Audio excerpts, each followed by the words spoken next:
जसं रक्त असं आपल्या श्वासात आपल्या शरीरात धावतं, तसं शिवाजी महाराज आपल्या डोक्यात सतत धावत असतात. कारण की शिवाजी महाराजांचं जे जीवनपट होता, त्यांची जी कारकीर्द होती, त्यांनी जे महाराष्ट्रासाठी, या स्वराज्यासाठी, त्या हिंदवी स्वराज्यासाठीच नाही तर भारतासाठी जे काय केलंय ते येणाऱ्या हजारो पिढ्या विसरणार तेवढं मोठं त्यांचं कार्य आहे. आज या ठिकाणी आपण शिवजयंती साजरी करताना शिवजयंती साजरी का करावी? कारण की शिवाजी महाराजांचे जे विचार आहेत ते विचार आपल्याला आत्मसात करायचे असतात. त्यांच्यामध्ये त्यांच्याकडे जी असलेली दूरदृष्टी ती आपल्याला आत्मसात करायची असते. त्यांच्याकडे होतं जी नियोजन क्षमता त्यांच्याकडे होती, ती का होती, ती कशी होती, त्याच्याबद्दल आपण या ठिकाणी जाणून घेणार आहे.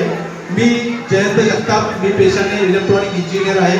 विघ्न अर्थ सोसायटीमध्येच बिल्डिंगमध्ये राहतो आणि थोडंफार मी लेखन करत असतो. शिवाजी महाराज आणि त्यांचा इतिहास, शिवाजी महाराजांचे मावळे, त्यांचे सरदार, कोणत्याही जसं आपण बोलतो की यश जर आपल्याला मिळवायचं असेल तर ते एका व्यक्तीमुळे मिळत नाही, पण नेतृत्व जेवढं स्ट्रॉंग असतं आणि ते नेतृत्व काय करतं त्या प्रकारची मग मावळे सरदार तयार करतात. ते मावळे शिवाजी महाराजांनी तयार केले, ते सरदार शिवाजी महाराजांनी तयार केले. ते कसे केले त्याबद्दल आपण या ठिकाणी थोडंसं जाणून घेणार आहे. तर सर्वात प्रथम मी विघ्न अर्थाच्या सर्व महिलांचं या ठिकाणी कौतुक करतो, त्यांचा आभार मानतो आणि मी या ठिकाणी सांगतो की 19 फेब्रुवारी 1630 साली शिवनेरीवरती जिजामाता यांच्या पोटी आपल्या या हिंदवी स्वराज्याचे संस्थापक छत्रपती शिवाजी महाराज यांचा जन्म झाला. शिवनेरीवरती जन्म झाल्याच्या नंतर जिजामाता आणि जे आपले शहाजीराजे कर्नाटकमध्ये मोहिमेवरती असायचे, ते निजाम शहाकडे आणि कधी कधी आदिलशहाकडे ते सरदार म्हणून त्या ठिकाणी काम करत होते. तर तिकडे त्यांचं थोडंसं बालपण गेलं. त्याच्यानंतर पुन्हा एकदा शिवाजी महाराज आणि जिजामाता हे पुण्यात आले. जेव्हा शिवाजी महाराज पुण्यामध्ये आले तेव्हा त्यांनी इथली परिस्थिती बघितली. आपल्याला सर्वांना माहिती आहे तेव्हा आपल्या या भारत देशावरती इतर बाहेरून आलेल्या परकीय लोकांचं या ठिकाणी राज्य चालत होतं, इतर धर्मियांचं या ठिकाणी राज्य चालत होतं. त्याच्यामुळे इथली जी स्थानिक आपली जी रयत होती ती पूर्णपणे ग्रासली होती.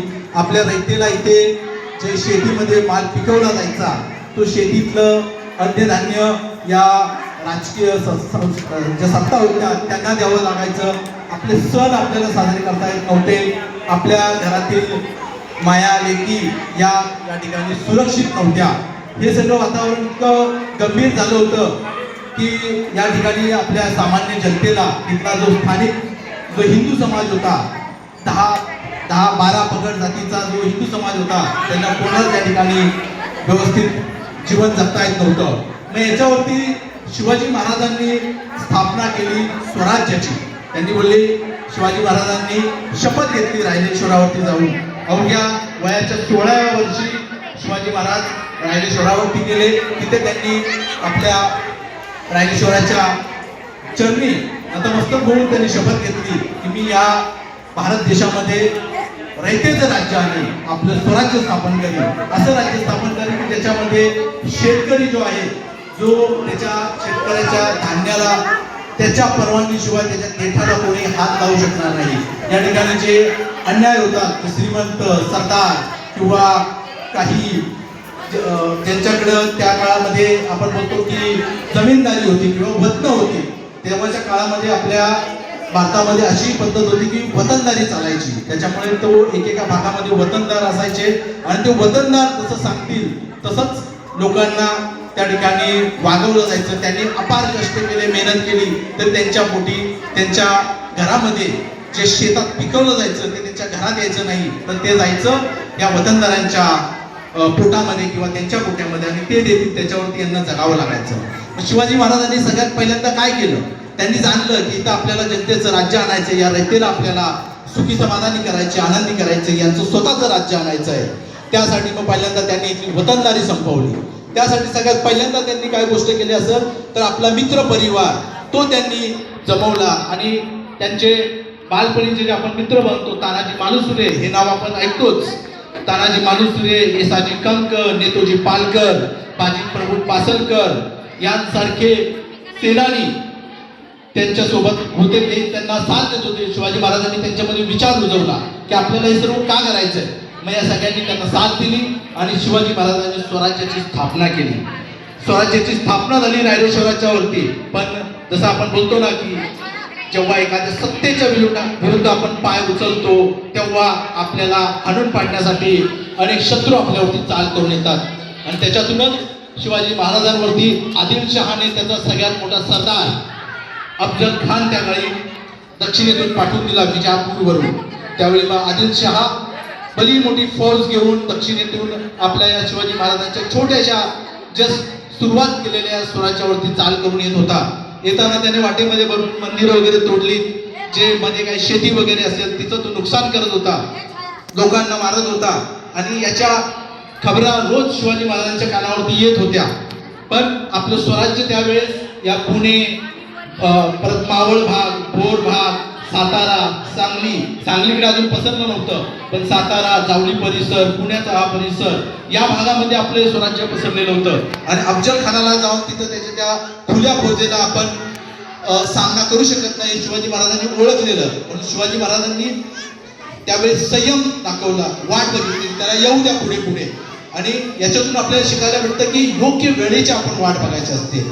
मी माझ्या व्याख्यानांमध्ये नेहमी फक्त इतिहास सांगायचा कसा झाला हे सांगत नाही, तर इतिहासातून आजची पिढी काय शिकू शकते ह्याच्याशी आपण त्याची सांगड घातली पाहिजे. तर ह्याच्यातून आजच्या तरुण पिढीला शिकण्यासाठी गोष्ट भेटते. तर योग्य वेळेची वाट बघा, संयम ठेवा. मग जेव्हा अफजल खान आला, भरपूर तो नुकसान करत होता, त्यानं वाईमध्ये मुक्काम केला. आणि तेव्हा आपल्या स्वराज्याची पहिली राजधानी कोणती होती? राजगड होती. पण शिवाजी महाराजांनी ओळखले की जर खानाला आपल्याला रोखायचं असेल तर त्याला राजगडाकडे येऊन दिला नाही पाहिजे. मग त्यावेळेस शिवाजी महाराजांनी किल्ला निवडला प्रतापगड.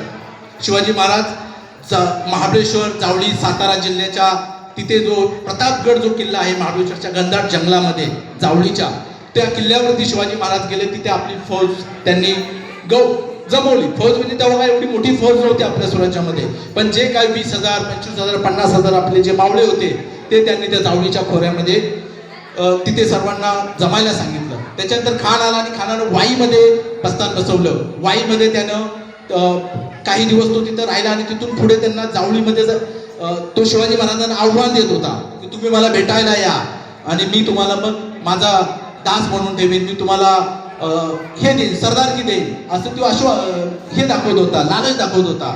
शिवाजी महाराजांनी खानाला दाखवलं की तुम्ही एवढे मोठे सरदार, तुमची एवढी मोठी फौज, मी तुम्हाला घाबरलोय, त्याऐवजी तुम्हीच मला भेटायला या. प्रतापगडाच्या पायथ्याशी मी तुमचं भेटीचं नियोजन करतो, तुमचं स्वागत करतो आणि तुम्ही मला भेटायला या. पण आपल्या सगळ्यांना माहिती आहे अफजल खान हा कपटी होता. अफजल खानाने त्याच्या अगोदरही शिवाजी महाराजांचे मोठे बंधू संभाजी भोसले म्हणजे शहाजी महाराजांचे मोठे चिरंजीव यांचा त्यांना फसवून एका युद्धामध्ये त्या संभाजी राजांचा खून केला होता अफजल खानानं. आणि हे शिवाजी महाराजांना पक्क माहिती होतं. जिजामातांना देखील माहिती होतं की हा अफजल खान एकदम कपटी माणूस आहे.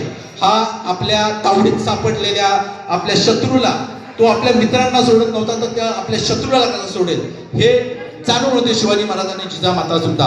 त्यामुळे मग त्यांना येऊ द्या बोलले. पण शिवाजी महाराज पाठीमागे प्रतापगडावरती खानाला भेटायचं आहे, तर भेटण्यासाठी फक्त तो येईल आणि मी त्याला भेटेन असं नाही, तर त्यांनी तयारी केली की खान किती उंच आहे, त्याची ताकद कशी आहे, तो काय काय प्रकारचे कपट रचू शकतो, तो कशा प्रकारे आपल्याला घाबरवू शकतो किंवा मारायचा प्रयत्न करू शकतो, याची सगळी तयारी शिवाजी महाराज करत होते. त्या अनुषंगाने मग ते आपले मावळे तयार करत होते.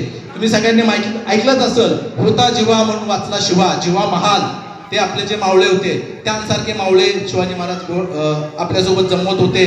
आणि मग त्याच्यानंतर काही दिवस अफजल खान आणि शिवाजी महाराज यांच्यामध्ये जे वकील असायचे त्या काळामध्ये, मग आपल्या राजांचं निरोप घेऊन जायचे एक वकील, त्यांच्या राजांचं एक म्हणजे अफजल खानाबरोबर एक वकील होता, तो त्यांचे निरोप घेऊन यायचा.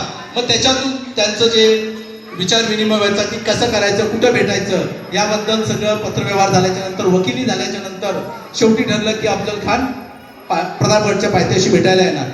भेट ठरली. भेटेच्या दिवशी शिवाजी महाराजांनी पूर्ण तयारी केली, आपल्याला आज खानाला भेटायचं आहे. आणि अफजल खान तर आला होता शिवाजी महाराजांना संपवण्यासाठीच, हे शिवाजी महाराजांनी जाणून होते. पण त्याला आपल्या जावळीमध्ये आणायचं आणि तिथं त्याची फौज एका जंगलामध्ये अडकेल असं नियोजन शिवाजी महाराजांनी केलं होतं. मग तिथं आला अफजल खान, तिथं भेट ठरली. भेट ठरल्याच्या दिवशी तिथं तो शामियाना बनवला होता.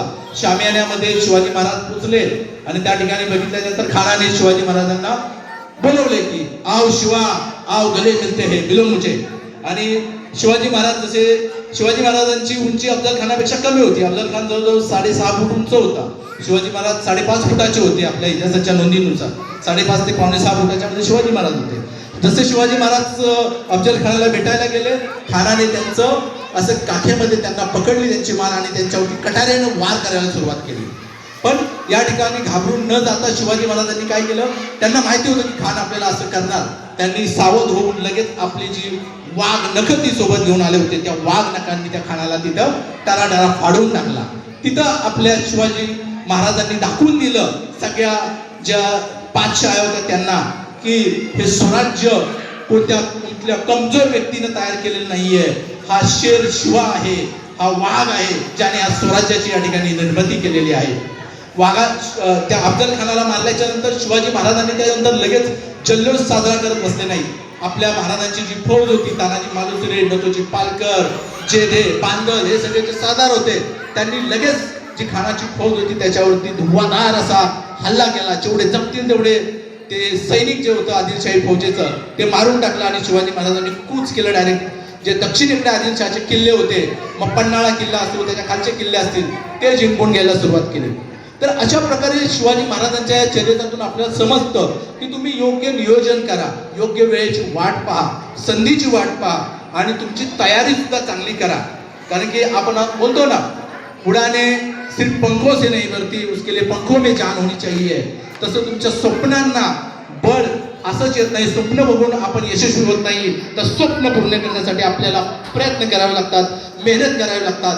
हा पहिला बोध आपल्याला येतो या पहिल्या शिवाजी महाराजांच्या ह्या जी प्रतापगड जे मोहीम, प्रतापगडाचे अफजल खानाचा वध जी मोहीम घडली त्याच्यातून आपल्याला शिकायला भेटतं.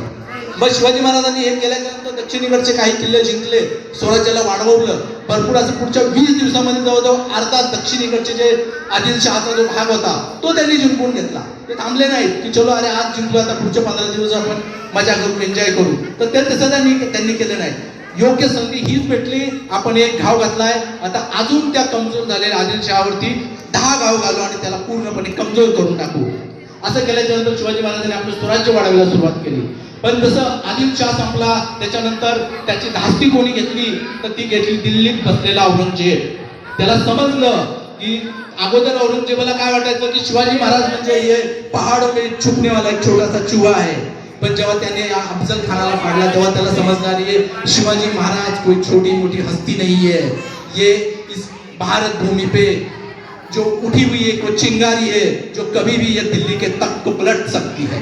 हे औरंगजेबाला तेव्हाच कळलं की आज शिवाजी म्हणजे काय छोटा मोठा व्यक्ती नाहीये.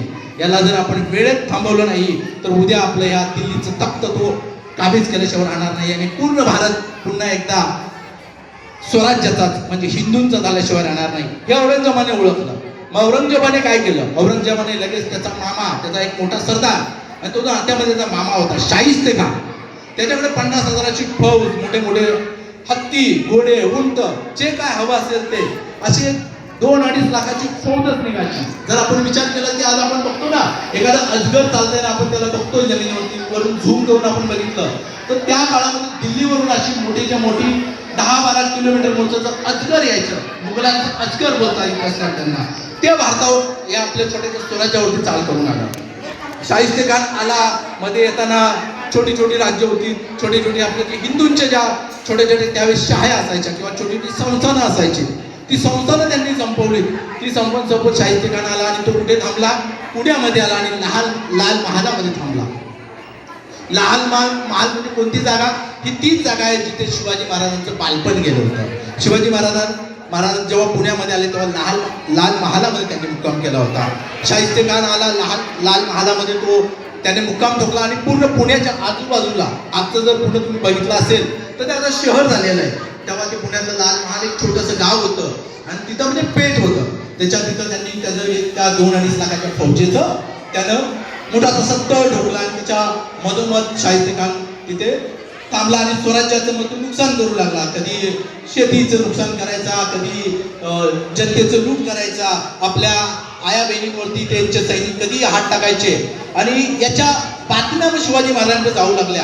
शिवाजी महाराज अस्वस्थ झाले. आपण ह्या निर्मित केलेल्या स्वराज्यावरती हे एवढं मोठं संकट चालून आलेलं आहे. तुम्ही विचार करा, आत्ताच आपण ऑपरेशन सिंदूर बघितलं, आपण ऐकलं की भारतावरती पाकिस्तानने येऊन हल्ला केला आणि आपण लगेच त्यांना प्रत्युत्तर दिलं. तर तशाच प्रकारची त्या काळची परिस्थिती आहे की ती शत्रू येऊन आपल्या घरात बसला होता, आपल्या पुण्यामध्ये येऊन बसला होता आणि आपल्या स्वराज्यासाठी म्हणजे ज्यांनी शिवाजी महाराजांना साथ दिली होती त्या रयतेला तो छळत होता. तिथे येऊन त्यांना फक्त एवढी त्यांना नासधूस करायची होती की शिवाजी महाराज घाबरतील, ते शरण येतील आणि मग ते स्वराज्य संपल, अशी त्यांची युक्ती होती. पण एक दिवस शिवाजी महाराज विचार करत होते, त्यांचे साधार आणि ते रोज त्यांचं विचार विनिमय चालायचं, याच्यावरती आपण काय करायचं. मग तेव्हा शिवाजी महाराजांच्या डोक्यात एक युक्ती आली की आपण या लाल मालामध्ये घुसून या शाहिस्तेखानाची खोड मोडायची. त्याला बोलतात या आपल्या भारतातला पहिला सर्जिकल स्ट्राईक. आपण बोलतो ना, उरी झाल्याच्या नंतर आपण जो बालाकोटवरती सर्जिकल स्ट्राईक केला भारतीय फौजेने, त्याचं जर बीज कुठं होतं तर ते शिवाजी महाराजांच्या त्या सर्जिकल स्ट्राईकमध्ये होतं. तर तेव्हा त्यांनी काय केलं, रात्रीच्या अंधारामध्ये, तेव्हा शिवाजी महाराज एवढे महान का आहेत, कारण की शिवाजी महाराज योग्य वेळ भेटली, संधी भेटली की ते कुठल्याही प्रकारच्या अंधश्रद्धांना थारा देत नव्हते. त्यांनी अमावस्येची रात्र निवडली. अमावस्येच्या रात्री वेषांतर करून ते राजगडावर कधीतरी मधल्या काळामध्ये, म्हणजे ही मोहीम लागते तेव्हा 10-15 दिवसांची मोहीम असते किंवा 2-2 महिन्यांची मोहीम असते. मग त्यांनी वेषांतर करून ते आले, त्या फौजेचा वेढा त्यांनी भेदला आणि एके रात्री त्यांनी त्याचे ठराविक पावले घेऊन सरळ घुसून लाल महालावरती हल्ला केला. रात्रीच्या अंधारामध्ये तिथं हाहाकार उडाला. शाहिस्तेखान आणि त्याचे सैनिक होते जे, त्या सगळ्यांना त्यांनी आणि शिवाजी महाराजांच्या सैनिकांनी त्यांना कापायला सुरुवात केली. आणि त्यांचं ते शाहिस्तेखान झोपेत होता आणि त्याला कळलं, त्याच्या जे त्यांचे ते अंगरक्षक होते त्यांनी सांगितलं, अरे शिवा आया भागो भागो भागो.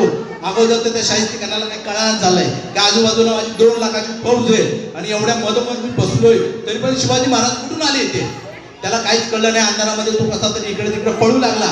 शिवाजी महाराज त्याचा पाठलाग करत होते तेव्हा तो त्याच्या जनानखान्यामध्ये घुसला. जनानखानामध्ये म्हणजे त्यांचा जो बायकांचा कबिला असायचा सोबत, मग त्याच्यामध्ये त्यांनी त्यांचं वेषांतर केलं बायकांचं त्या शाहिस्तेखानानं, आणि बाईच्या वेशामध्ये तो तिथून पळायला लागला. तेव्हा आपल्या हिंदूंची, आपल्या शिवाजी महाराजांची एक जी सगळ्या आपल्या सैनिकांना जी हे होती, एक नियम होता किंवा जे आपल्या सगळ्यांच्याच रक्तामध्ये आहे, आपण कधीही महिलांवरती हात उचलत नाही. आणि आज या ठिकाणी या महिलांनीच हा कार्यक्रम आयोजित केलेला आहे. महिलांमध्ये शिवाजी महाराजांनी एवढे महिलांना आपलेसे का वाटतात, कारण की शिवाजी महाराजांनी महिलांच्या प्रती आदर कसा करावा हे त्या काळामध्ये संपूर्ण जगाला दाखवून दिलेलं आहे.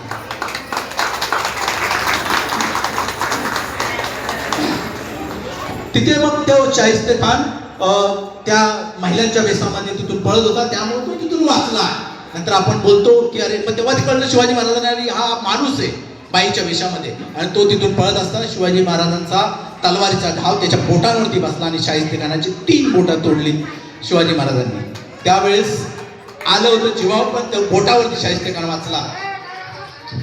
तर अशा प्रकारे शिवाजी महाराजांनी पहिला सर्जिकल स्ट्राईक केला आणि 2 लाखाचं फौज घेऊन आलेला एवढा मोठा शाहिस्तेखान एका रात्रीमध्ये तिथं जे धूम पळाला, तो डायरेक्ट कुठे गेला तुम्हाला माहिती का त्याच्यानंतरचा इतिहास. शाहिस्तेखान कुठे होता, शाहिस्तेखान होता आसाममध्ये.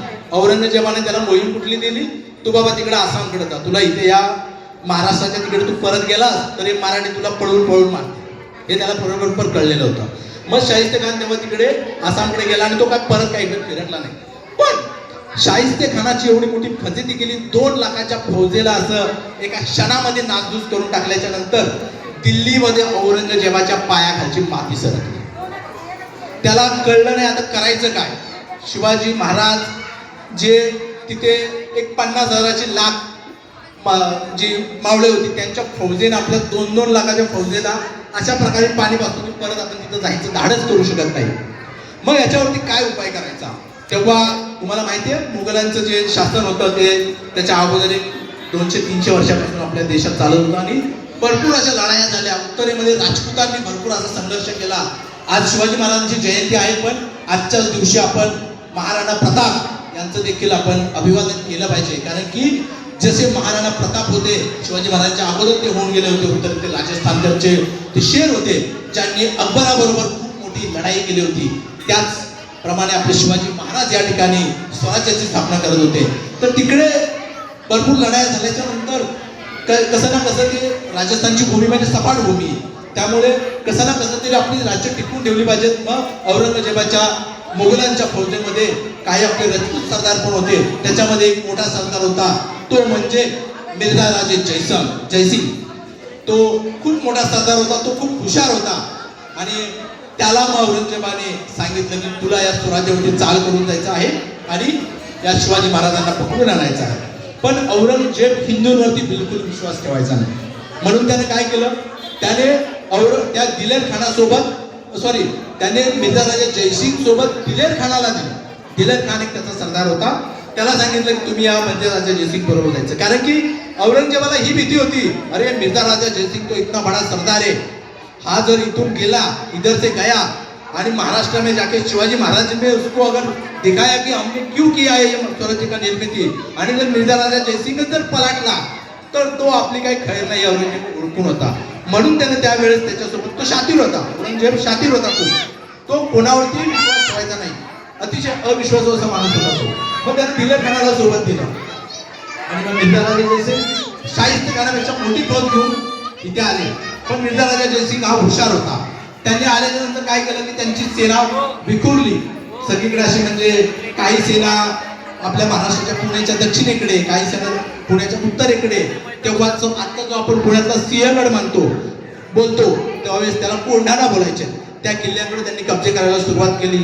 महाराष्ट्रातले छोटे छोटे किल्ले मिर्झा राजा जयसिंग जिंकायला लागले. आणि त्यावेळेस मिर्झा राजा जयसिंगला जर तिथे सर्वात मोठा तडाखा बसला होता तो होता पुरंदरचा किल्ला. मोरारबाजी देशपांडे हे नाव ऐकून आहात का?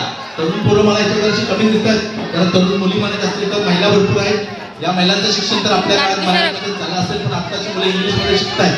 त्याच्यामुळे यांना मोरारबाजी देशपांडे माहिती आहेत की नाही माहिती नाही मला, पण मोरारबाजी देशपांडे यांचा आपण या ठिकाणी एक प्रकारे आपण त्यांचं या ठिकाणी स्मरण केलं पाहिजे.